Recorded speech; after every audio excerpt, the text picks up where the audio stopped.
Qo'yman buni. Aka, boshqa kamchilik yo'qmi? Bor kamchilik. 50 ming dollar kerak. Mayli, yaxshi o'tiringlar. Qo'ymaysan deb o'rtoq, san uchun. Mana siz aytgan zakaz. Tushunmadim. Hazilmi bu? 50 ming dollar. Iya.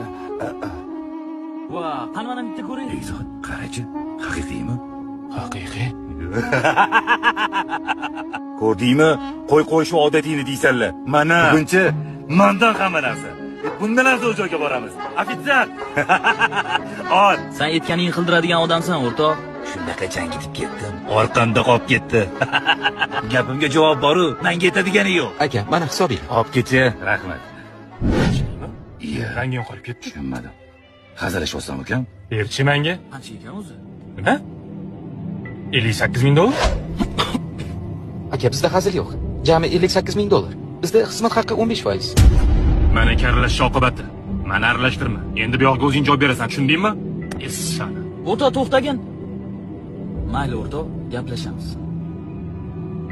Ikkita odam to'ymaydi. Ikkita narsani quvigan odam to'ymaydi.